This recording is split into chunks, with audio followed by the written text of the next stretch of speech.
I want to share a few tips with you for working with the Magnetic Lasso tool, which is, one of the 50 ways we can make selections. So I've got a picture open here, and I want to get to the lasso tool. So if I use my cursor, move it down here, press the L key, it'll actually switch to the lasso tool. If I want to go to the Magnetic Lasso, you can use Shift L a couple times, and it cycles through the different lasso tools.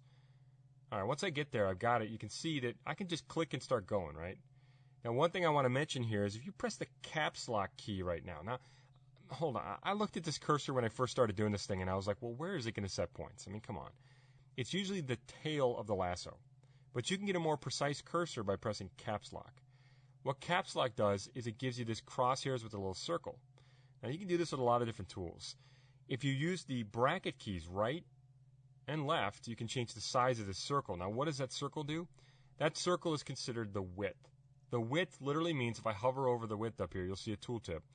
It sets the distance from the edge to consider for the path. So if you come to the middle of the crosshairs here, it's going to say, okay, well, it can go as far out as that circle to set a point. So usually we want to make this a little bit smaller. So usually using my left bracket, I'll make this about 10, something like that. But at least I have a precise cursor here. All right, now I'm going to start clicking here and going. So what I'm going to do is click, let go, just start moving along. Of course, it's doing its magnetic job. If I accidentally move away and then come back, you'll notice it might set a point or two.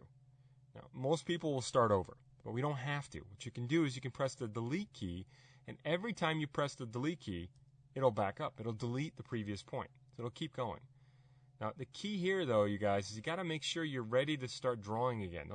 Make sure your cursor's not way out in the corner up there.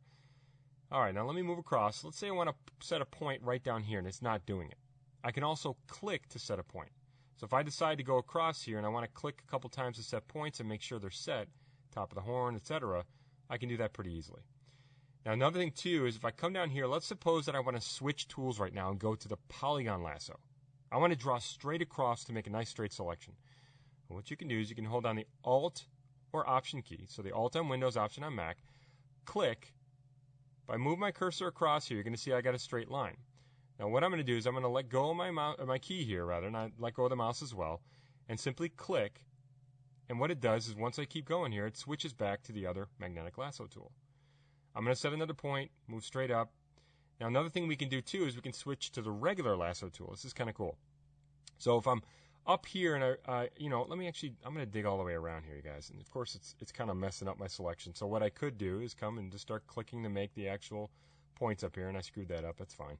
I'll just quickly zoom around, get to the edges here, and of course, I'm messing that up. Let me back it up. Delete key, delete key, delete key. I didn't realize I was all the way to the edge there. All the way to the edge. Let me keep going. Bing, bing, bing. There we go.